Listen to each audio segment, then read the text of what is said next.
दिल्ली से ज्वाइन कर चुके हैं। अभिषेक, आपका स्वागत और धन्यवाद। ये सारा बिल, बवाल, कानून, ये सिर्फ आपकी वजह से है। आप मतलब आम आदमी पार्टी की वजह से आया है। आप इस्तीफा दे देते तो ये नौबत नहीं आती। ब्रिजेश जी, मुझे लगता है कि आज लोकतंत्र का काला दिन है जी। ये बिल का आम आदमी पार्टी और हमारे नेता अरविंद केजरीवाल जी का पुरजोर तरीके से विरोध करते हैं। ये बिल केवल और केवल विपक्षी पार्टियों को तोड़ना और सरकारों को गिराना, जो सरकारी विपक्ष की पार्टियां हैं उन सरकारों को गिराने का ये मकसद है। जो भारतीय जनता पार्टी पिछले 11 सालों से करती आई है उसको अस्थायी और वैध बनाने का ये चाल है भारतीय जनता पार्टी का। अभी ताजा उदाहरण मैं आपको बताता हूं।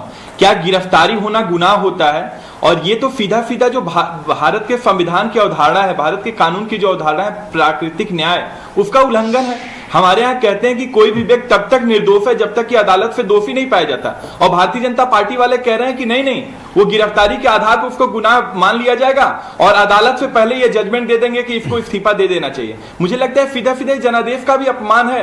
कोई किसी भी व्यक्ति को वहां की जनता चुन करके भेजती है और भारतीय जनता पार्टी जो हमारी न्यायपालिका उसको कमजोर करते हुए न्यायपालिका को मजबूत कर रही है। अरे भैया, तो क्या जेल में रह के गवर्नमेंट चलाओगे? बोला गया है कि काउंसिल ऑफ मिनिस्टर के एड एंड एडवाइस पे, मुझे एक बार कंप्लीट कर लीजिए ब्रिजेश जी, फिर आपके सवालों को मैं जवाब दे दूंगा।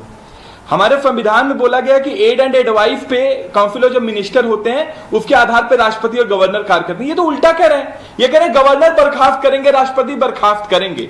ये तो प्राकृतिक न्याय का भी उल्लंघन है। भारत के न्यायपालिका को कमजोर करना हो रहा है। मैं ताजा उदाहरण देता हूं। हमारे मंत्री सत्येंद्र जैन थे, लगभग 2.5 बरस भारतीय जनता पार्टी ने उनको जेल में रखा और लास्ट में क्या हुआ? उनको क्लीन चिट मिल गया। बोले एक सबूत नहीं मिल रहा है। तो भारतीय जनता पार्टी जहां जहां भी वहां की जनता भारतीय जनता पार्टी को नकारने के बाद जिस तरीके से भारतीय जनता पार्टी वहां के लोगों को तोड़ने का प्रयास करती है, खरीद फरोख्त करने का प्रयास करती है, ऑपरेशन लोटस चलाने का, सरकार गिराने का कार्य करती है, उसको वैध बनाने का इनका यह तरीका है।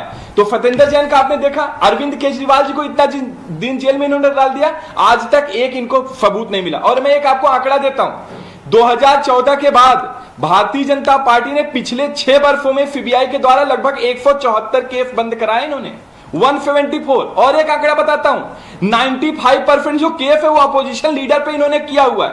ये भारतीय जनता पार्टी वाले नेताओं पे नहीं किए हैं। और एक आंकड़ा बताता हूं, भारतीय जनता पार्टी को सीबीआई और ईडी को तोता बोला सुप्रीम कोर्ट ने। ओके, आपको सवाल जवाब का सिलसिला शुरू करते हैं। और मेरा पहला प्रश्न है आपसे अपने हाथ में रहा ईडी कि हमारे समाज में जो भी तिवारी जी कुछ मर्यादा भी है, कुछ संवैधानिक मर्यादाएं भी हैं, कुछ बातें जो संविधान में नहीं लिखी गई हैं लेकिन वो मर्यादा के दृष्टिकोण से आती हैं।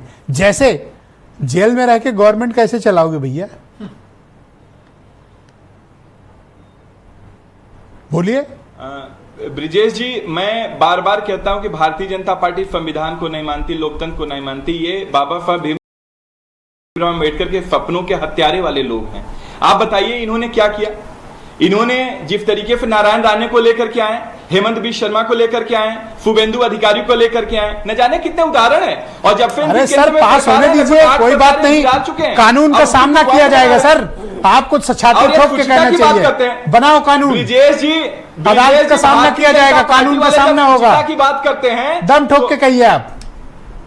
भारतीय जनता पार्टी वाले जब सुचिता की बात करते हैं तो ऐसा लगता है कि ओसामा बिन लादेन अहिंसा पे उपदेश दे रहा है। धन्यवाद। आप बताइए कि आप कह चुके लग रहा है अपनी जो देश के सबसे बड़े नेता हैं वो जाकर के अजीत पवार को भ्रष्टाचार का आरोप लगाते हैं और ला करके उनको अपने आप देखो, चक्की पीसिंग वाला डायलॉग अगर कोई अच्छे से बोल पाता है तो वो केवल संजय सिंह है। उनसे अच्छा चक्की पीसिंग का डायलॉग भारत की राजनीति में कोई नहीं बोल सकता जो संजय सिंह बोल सकते हैं। बीरेन सिंह